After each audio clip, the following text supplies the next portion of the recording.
Hi guys and welcome to Horologique. Today we will be unboxing and doing the first impressions video of the all new Orient Kamasu. This is the 2021 model, which is a little bit changed compared to the older model that I have here, because the new model has the round indices compared to these trapezoid ones, and it has a fume dial compared to these sunburst dial. Yes, I did it. I bought two Orient Kamasus. For those who know the channel, you know that for me, the Orient Kamasu is the best Japanese watch that you can have under $300. And of course, in the link below, I will leave you the links where you can buy this watch. Let's unbox this new Camasu and compare it a bit to this one.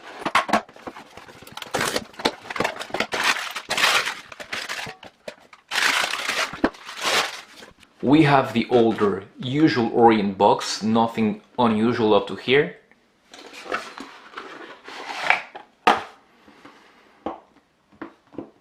Same thing for the inner box, the usual Orient box that they use for their entry-level models. Ta-da! Here it is. Not bad from this first view, not bad at all. Let's compare it. Yeah, it is a little bit more vivid, that green. Okay, let's see what we've got inside the box.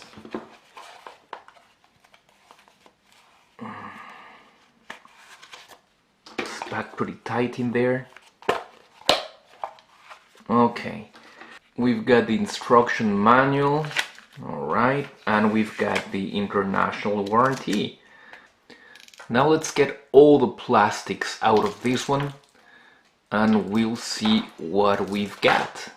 Okay, here's a close view of the two beauties. The dial at the center of the newer Camasu has a much more vivid green than its older brethren, which, as you can see, is much more subdued. Even though the dial is sunburst, it does not have that clear green that the newer one has. There's also a change at the 12 indices, with the older version being a triangle and the newer version being a trapezoid.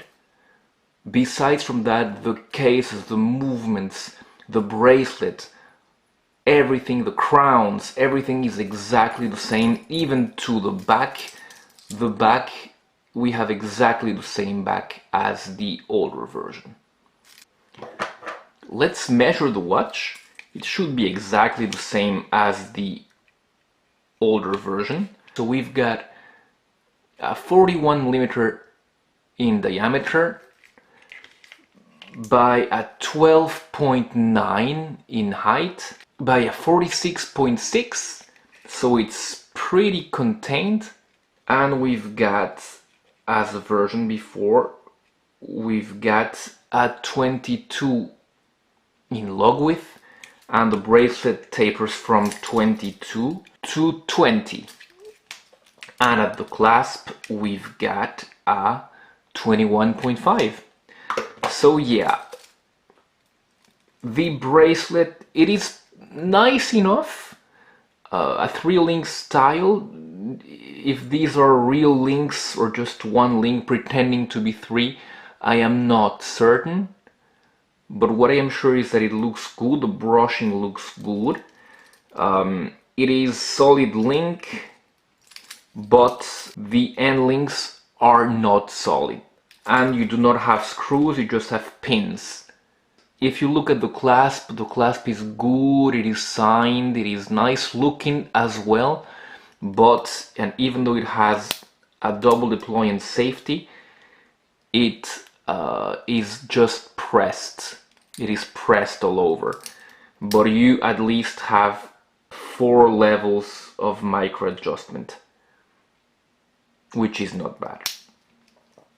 At this price point, yeah, can you really blame them?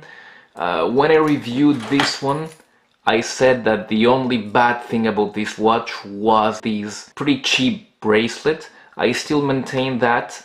I believe that is why I changed this one for these mesh bracelets, but with a nicer bracelet, a more tapering bracelet, this watch would be just wonderful. There's some more aftermarket options, of course, with oysters, but yeah, there you go.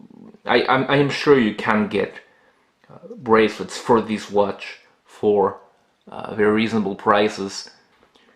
Alright, to conclude these first impressions, the first impressions are good as they were with the previous models, but this is a nicer spin on the watch,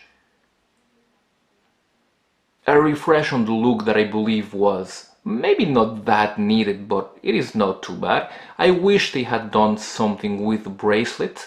I think they're not going to at this price point anyway, but that is not too bad. I believe that it's far from being a revolution. It's just a small aesthetic change, a new look on the Camasu, just to freshen it up a little bit. Well, that's been all for me. I'll be wearing it for a while, and I will be letting you know on a full review what I think about it. Is it still the best Japanese watch under $300? Thank you very much, and I'll be seeing you very soon. Goodbye.